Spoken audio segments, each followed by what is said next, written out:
اعوذ باللہ من الشیطان الرجیم بسم اللہ الرحمن الرحیم۔ السلام علیکم۔ امید ہے کہ آپ سب خیر و عافیت سے ہوں گے اور اپنے اپنے ارد گرد کے لوگوں کا خیال رکھے ہوں گے، پیار محبت بانٹ رہے ہوں گے لوگوں میں، اپنے گھر کی صفائی اور گھر سے باہر کی صفائی کا بھی خیال رکھیں گے۔ پانی کی قلت آج کل آپ تک بات پہنچ رہی ہوگی کہ پاکستان میں پانی کا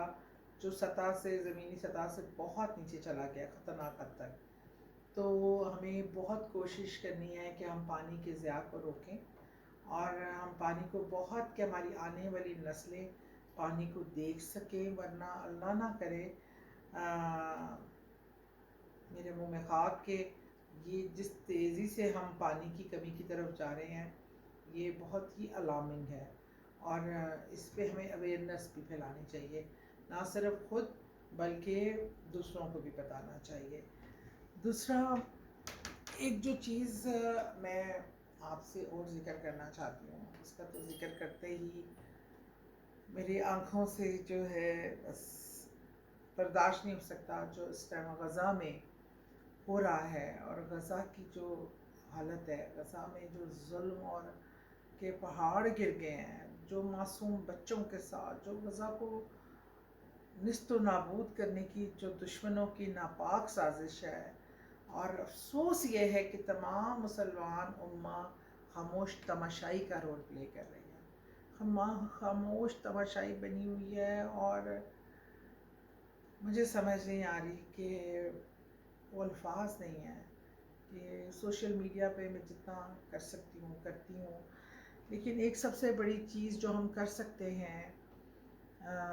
بہت ہی خوبصورت واقعہ میں سن رہی تھی جنگ بدر کا، جب کافی کفار ہائٹ پہ تھے، قلعوں میں تھے یہودی، اور وہ ان کے پاس سامان تھا، خوراک تھی، سب کچھ تھا، اور اگر مسلمان نیچے گہرائی میں تھے، مسلمانوں کی جو فوج تھا، تو وہ جب تیر بھی پھینکتی تھی وہ واپس ہی آتے تھے، پتھر بھی پھینکتی تھی تو واپس ہی آتے تھے، اور کوئی سمجھ نہیں آ رہی تھی۔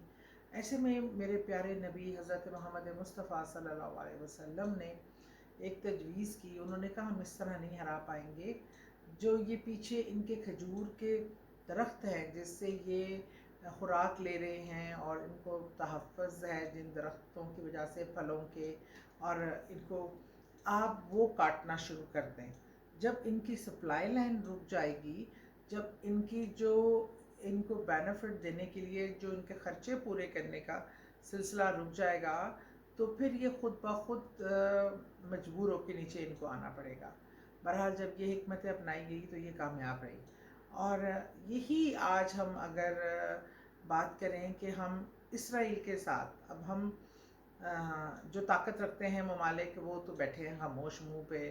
انگلی رکھ کر، افسوس یہ ہے کہ ہماری گورنمنٹ کی طرف سے کوئی ایسی آواز نہیں اٹھ رہی، لیکن ہم ایک کام کر سکتے ہیں، بینگ اے مسلم میں، بینگ اے مسلم آپ، ہم اسرائیلی پروڈکٹس کا شدید ترین بائیکاٹ کریں۔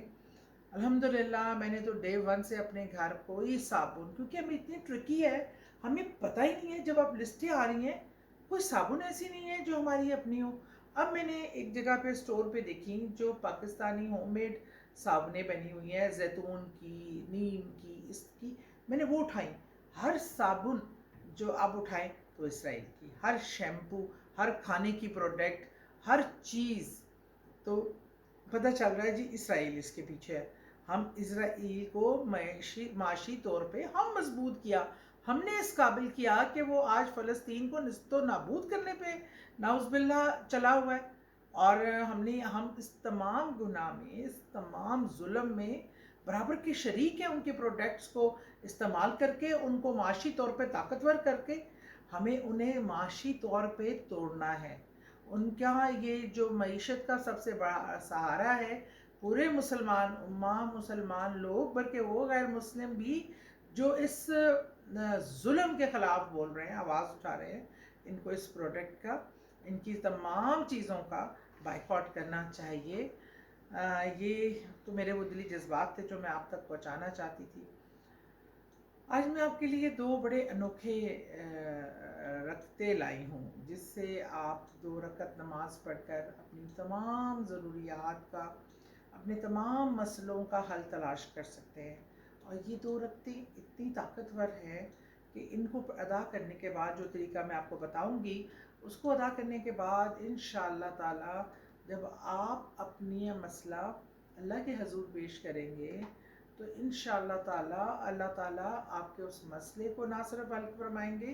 بلکہ اپنی رحمتیں اور برکتوں کی بارش فرمائیں گے۔ اللہ سے مانگنے کا طریقہ ہوتا ہے، ہم ڈفرینٹ طریقے اڈاپٹ کرتے ہیں۔ نماز تو ہمارا ایک پیٹرن سیٹ ہے، اس پہ پڑھتے ہیں، لیکن جب ہم نفلی عبادت کرتے ہیں تو ہم اللہ کے آگے ڈفرینٹ دعائیں، پرانی آیات، کوئی ایسا طریقہ خشوع و خضوع کا، کوئی اپنی محبت کو شو کرنے کا، کوئی اپنی عجز و انکساری کو شو کرنے کا، کوئی اپنی تکلیف کو شو کرنے کا مختلف طریقہ کار ہوتا ہے، تو ہم اس طریقے سے کرتے ہیں۔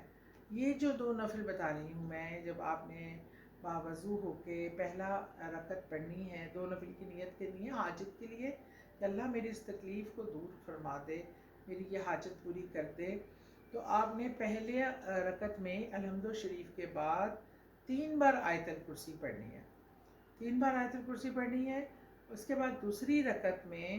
آپ نے الحمد شریف کے بعد 1 بار سورہ فلق اور 1 بار سورہ ناس پڑھنی ہے، اور پھر یہ 2 نفل کمپلیٹ کر کے اس کے بعد اللہ تعالیٰ کے آگے گریہ وزاری سے اپنی درخواست رکھنی ہے، اپنا مسئلہ بیان کرنا ہے۔ انشاءاللہ یہ 2 طاقتور ترین رکعتیں نفل جو ہیں وہ آپ کی خواہشات کو نہ صرف اللہ کے بارگاہ میں قبولیت کا ملے گا درجہ، اور اس سے آپ کو اجر و ثواب بھی بے انتہا ملے گا۔ دعاؤں میں یاد رکھیں، اور غزہ کے مسلمانوں کو بھی دعاؤں میں یاد رکھیں۔ بہت شکریہ۔